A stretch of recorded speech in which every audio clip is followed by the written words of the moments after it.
building of a church that would take 579 years to complete is the epicenter of wars and has changed hands so many times. This building has truly stood the test of time. It is Milan's Duomo.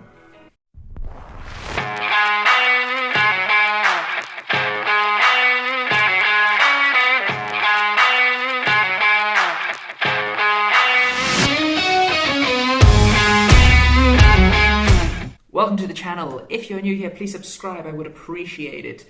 Hit that thumbs up if you like the video and comment away. Let me know what you want to hear about next. It's important that I know what you want to listen to, because then obviously we can make that video happen. And let's get into it. Today, Milan is a world capital due to its fashion and design, of course its banking, but it's been a world capital for much longer because it was called Medialanum, which was in 292 AD the capital city of the Western Roman Empire. So now that we know that Milan is quite an important place, before we even get to the Duomo, we need to actually weirdly talk about two different buildings that predate the Duomo and give rise to the Duomo.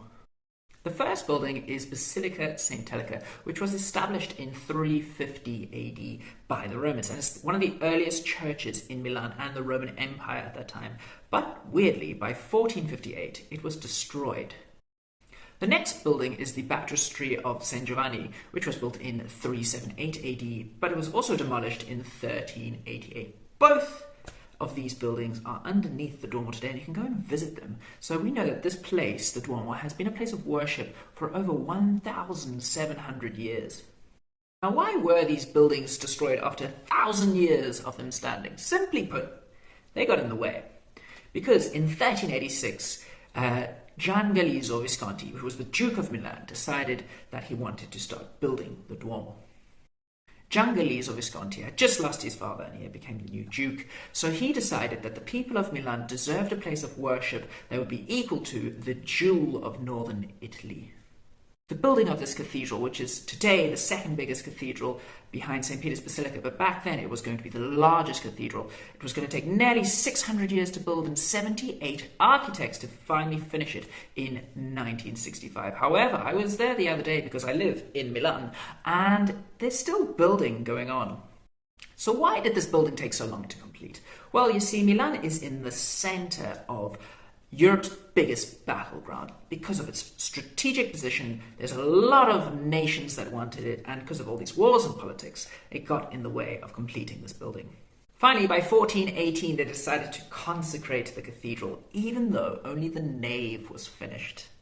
In 1488, Leonardo da Vinci, who was working for the Dukes of Milan at that time, the Sforza dynasty, decided he was going to design the central cupola of the cathedral. But weirdly, he was actually beat out by another Renaissance artist, Donato Bramante, and by 1510, the octagonal cupola was finally finished in the cathedral. During the Spanish Habsburg domination of Europe under Charles V with his Holy Roman Empire, which was not so holy, not so Roman, and not so much an empire, the church was decided to be usable.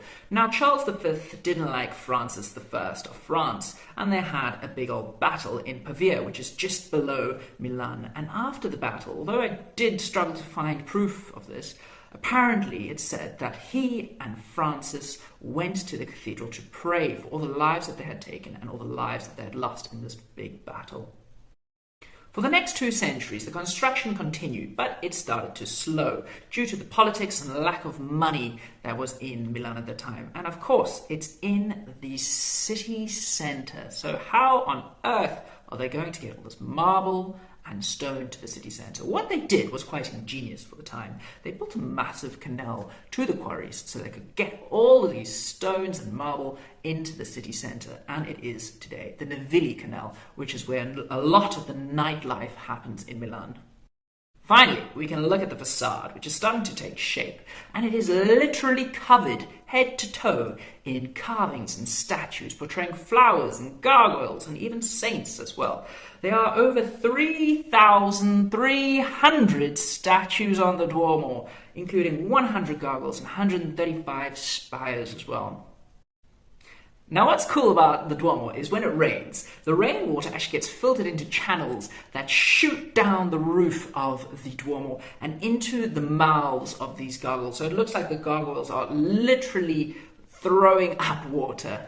There's even a statue of Napoleon Bonaparte on the cathedral.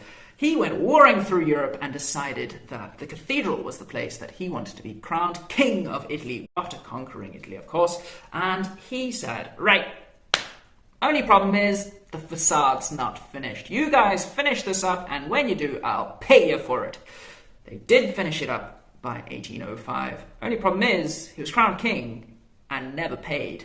The next statue I'm going to talk about is the Madonnina, which is gilded in gold, of course, at the top of the cathedral, 108 meters high, and it was erected in 1774. At that time, the Duomo was the tallest building in the city, but eventually when the modern buildings came into play in Milan after World War II in the 1950s, the patroness of the city, the Madonnina, was going to be outshone by these tall buildings. So what they did was they actually placed their own Madonninas on top of these buildings, and this tradition still continues even today. During World War II, Milan was under the Nazi Germany occupation as well as the Italian fascist occupation. And what did this mean for the Duomo? The problem was Milan was getting bombed by the Allied forces. And so most cities were blackening out their entire cities, so it'd be difficult for the bombers to see where the city was. And what a very, very shrewd cardinal did, the Cardinal Alfredo Schuster, what he did was he lit up the cathedral, making sure that the bombers could see it, and he only lit up the cathedral. The rest of the city was completely blacked out, but the cathedral was covered in light, hoping that the bombers would see the cathedral and realize, perhaps this isn't a place to bomb.